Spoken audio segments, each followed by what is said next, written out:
Bon appetit. As we all know from the news coming from Washington, D.C., if you want to learn about computers, just ask a Russian.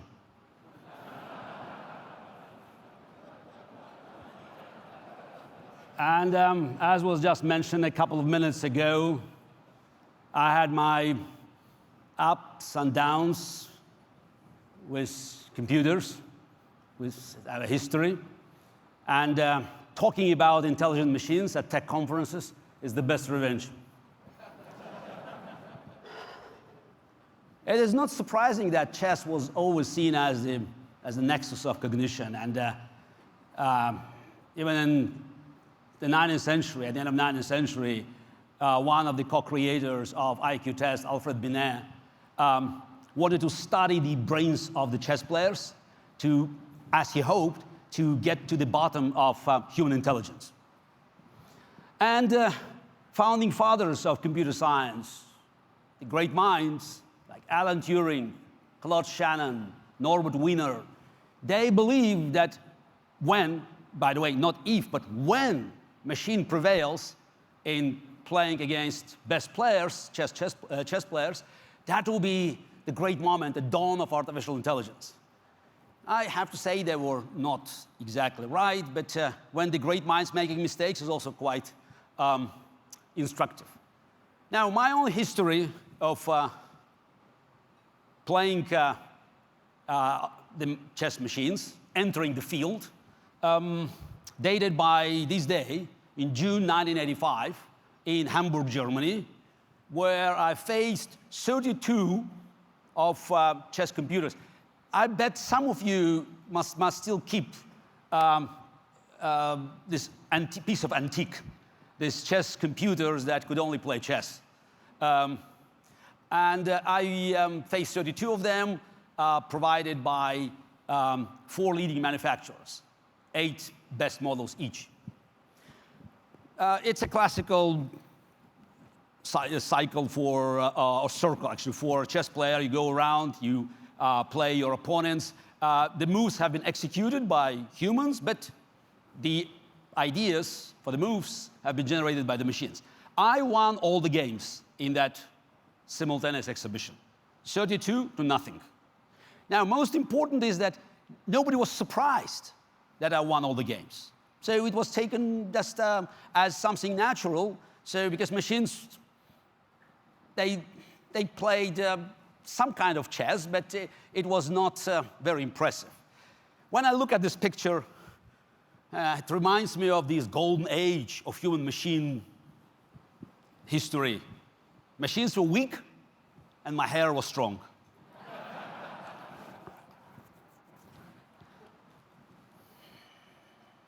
12 years later, I faced only one machine, and that was a match of my life.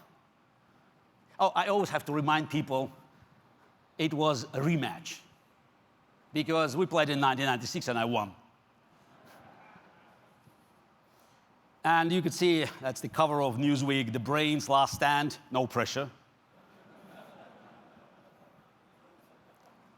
And I have to say that if we are looking for a watershed moment, I mean, now I could speak about it without passion, not as 20 years ago. If we look at a watershed moment in this history of humans fighting machines, intelligent machines, actually it was game 1 in 1996. As I said, I won the match, but I lost game 1. Then I fought back, I won 3 more games, and I ended victorious. But the very fact that machine could beat reigning world champion in a normal classical chess game with normal time control, it was like writing on the wall. We had to recognize at that time that the rest would be just a matter of time, though I thought it would take much longer. So I took my chance in 1997. I can still, complain that I was not well prepared. In my book, Deep Thinking, I confessed also that I was a sore loser. Otherwise, you cannot be the world champion for so many years if you don't take any loss as a physical pain. And when people ask me how did I feel, I said, it was my first loss, period, not against the machine. First loss in the match. Now, but it's not about what happens with you in the match. Yes, it was very challenging. And as I said, irony is that Deep Blue, that succeeded in realizing the dream of founding fathers of computer science, was not intelligent at all. It was as intelligent as your alarm clock. But now what we learned from standard match is that for machine to prevail in any game or in any closed system, it didn't have to solve it. It's not about being perfect, it's just about being better than your opponent, which means making less mistakes. And that's what Deep Blue did, actually, with my contribution, because I made many mistakes. One of them was not asking for IBM stock shares in advance. And while I'm saying that Deep Blue was not smart, I have to say that he did a smart move, not giving me a rematch. But then Deep Blue walked away. I was angry. I wanted to find out what my nemesis was doing, and actually I found out that is now making sushi in JFK Airport.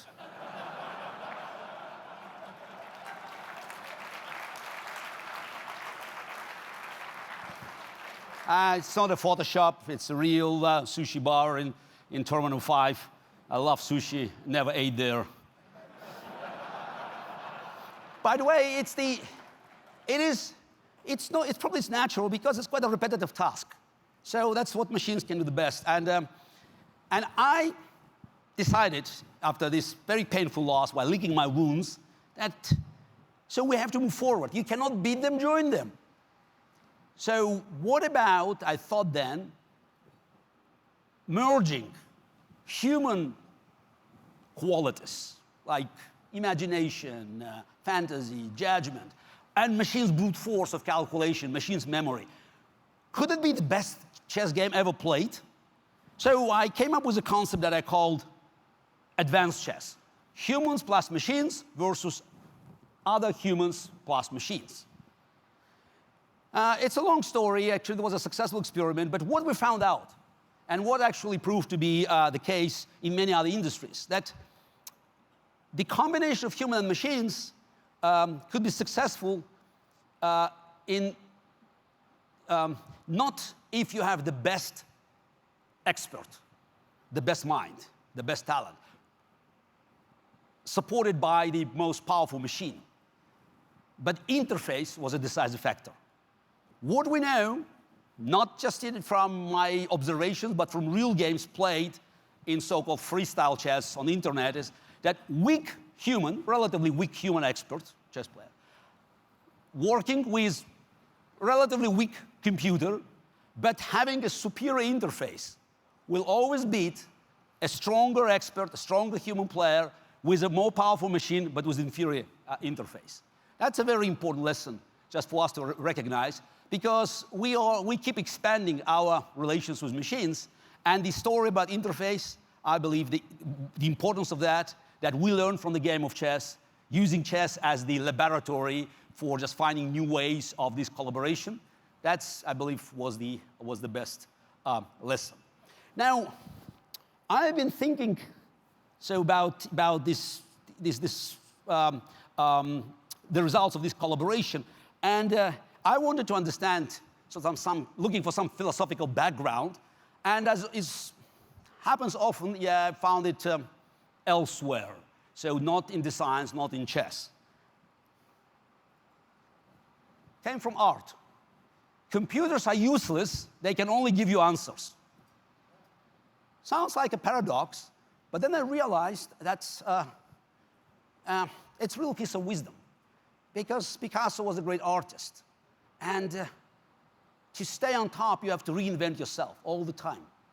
And to reinvent yourself, you have to ask questions. Answers are an end. Questions are a beginning. Now, you say it's the art, and are you sure you can make the direct transition to the game of chess? I think yes. And just recently, I had an interesting confirmation of Picasso's wisdom coming from another end. I spoke at an asset management conference in New York, 6 months ago. And I was followed by a professor from Cornell, and it was a lecture filled with all the numbers, and I have to confess my ignorance. By the way, I could see quants in the audience are waking up now. This long row of these formulas and equations, that was beyond my understanding. But what grabbed my attention is when she said that the humans says the framework to solve, defines parameters and methods to reduce. Then the machine solves it. Only a human can determine if the problem is defined well. So in other words, machines are fantastic in solving the problems, but they will never recognize what problems are relevant ones. Machines will never stop while reaching the territory of diminishing returns. It's still for us humans to guide them. That's Picasso coming from the science. That's always happens. First you have a philosophical concept, and then you move forward. Now, let's look at the evolution of these computers. Let's start first with the definition. And I put it on top. So I don't like AI being presented as artificial intelligence, because I think that's one of the problems why people are so scared, because it smells alien, menacing, comes from sci-fi. Of course, we're all watching Hollywood movies, and everybody's afraid of the Terminator, the Matrix, totally stealing our future and making us redundant. Okay, you know that's a doomsday scenario. I don't want just people to get overexcited or just or full of fear. AI, it's not a magic wand that solves all our problems, but it's not the Terminator. It's not a harbinger of utopia or dystopia. It's a new tool. And I want now us to look at the evolution of these machines. Now, first is what Claude Shannon called type A. Brute force machines follow human instructions. Deep Blue was that machine. As I said, it was not intelligent, but pretty fast, even by 1997, by modern standards, but definitely in 1997, it was phenomenal. 200 million positions per second. By the way, just to recognize why type A machines represent dead end, I can tell you it's a piece of trivia. If you have a free chess app on your mobile device, it's stronger than Deep Blue. Moore's law. Happens. And they're smarter. Now, that's the beginning, and that's definitely was a big success in helping us to solve so many problems.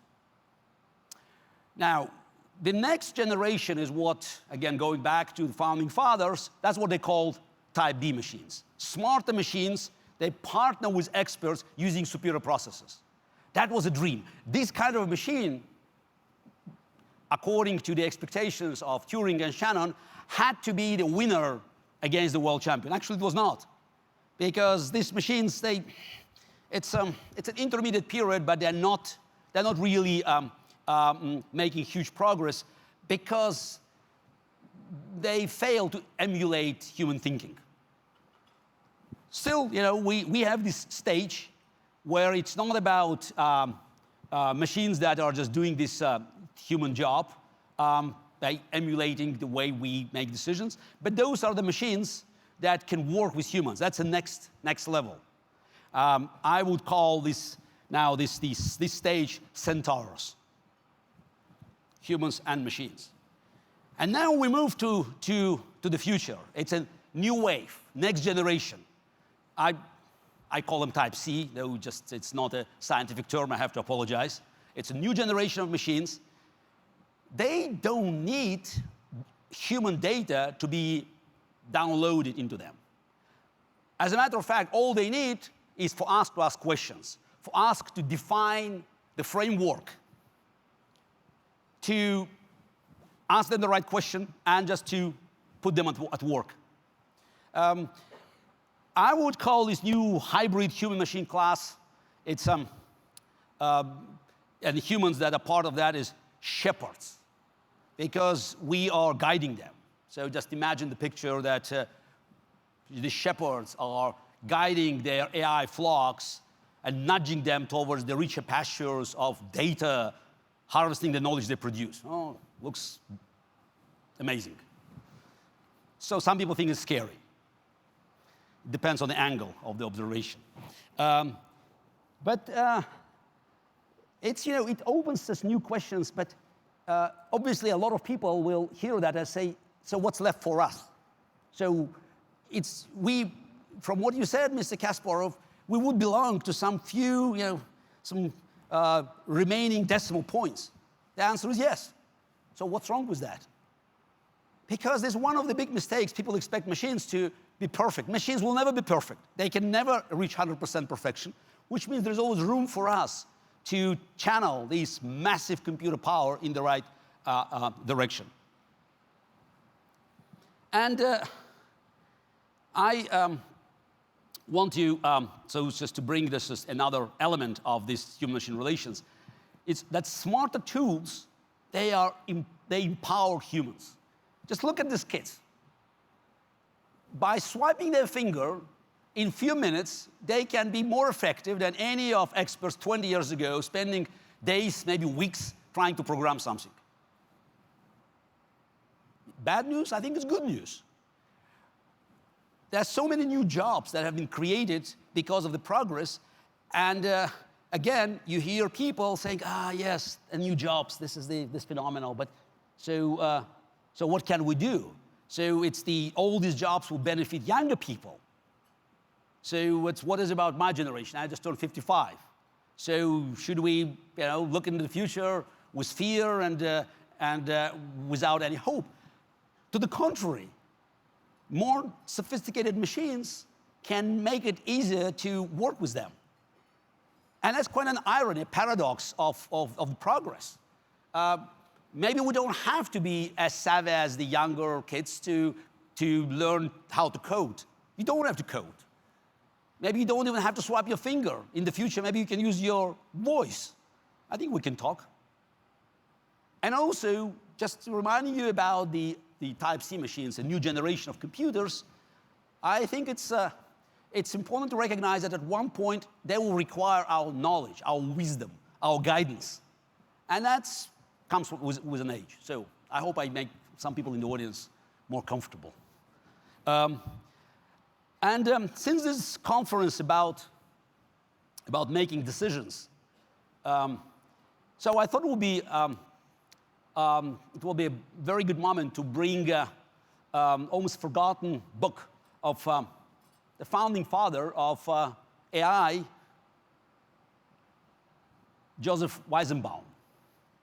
So he was a creator of ELIZA, that's mid-60s, I think 64. That was the natural language processing program. It was not an acronym. It was, I guess, was a tribute to Bernard Shaw's Pygmalion, My Fair Lady. ELIZA, by using some clever tricks and repetitions like a therapist, could simulate human conversation. Yes, but today's standards was primitive, but I have to tell you that it did a pretty good imitation of Siri. Can you imagine the computing power that Weizenbaum had access to? But most important thing that in 1976 he wrote a book, Computer Power and Human Reason. And I want you to look at this because it's an amazing prediction made more than 4 decades ago. Deciding is a computational activity, something that can ultimately be programmed. Choice, however, is the product of judgment, not calculation. It is the capacity to choose that ultimately makes us human. It may look, for an outsider, like a very subtle semantic difference. Deciding, choosing, but I think he recognized that the most brute of the brute force machines will make billions of decisions, but they have no choice, no agency in how they decide.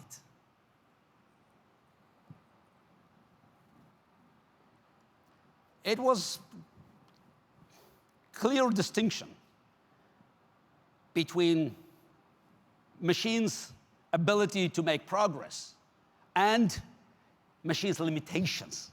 And maybe the final border, the final stand for humanity, because we know that there is something that is exclusively human. And by the way, speaking about technology, it's the when I hear about this ethical AI. So how can we do that? How can we prevent AI of being a threat for our future? I mean, give me a break. Instead of thinking about the distant future, let's think about bad guys today using this technology to do us harm. Technology is agnostic, it's not neither evil nor good, but we should remember that capacity for evil is still uniquely human. So it's for us to find the way to move forward, and again, I think trying to stop the progress is always counterproductive. Always counterproductive.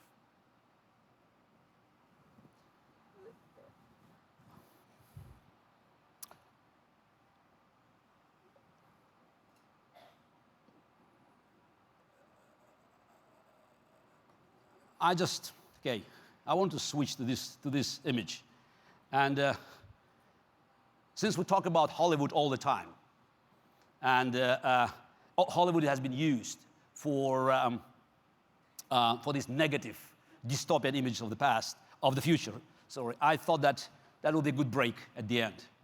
But first, just going back to what I just said a couple of minutes ago, is that there are some mistakes that we can make, and one of them is mixing accountability. Yes, humans must be accountable so that we can give our AI flocks room to roam. But we cannot confuse accountability with explainability, because this new generation of machines will be challenging these limitations. They will start generating a new data, new knowledge, decisions that cannot be easily explained by the line of human-conceived cards, or cannot be explained at all. But humans must not abdicate our role as the choosers. So we should remember that it's still for us to decide what matters most. F in FICO stands for fair. But what does fair mean for an algorithm? It's still for humans to decide what fair stands for and why fair matters. And again, now back to Hollywood. I think almost all recognize Empire Strikes Back. It's one of the first foreign movies I could see traveling in 1980 in the mighty Soviet squad to my first chess Olympiad.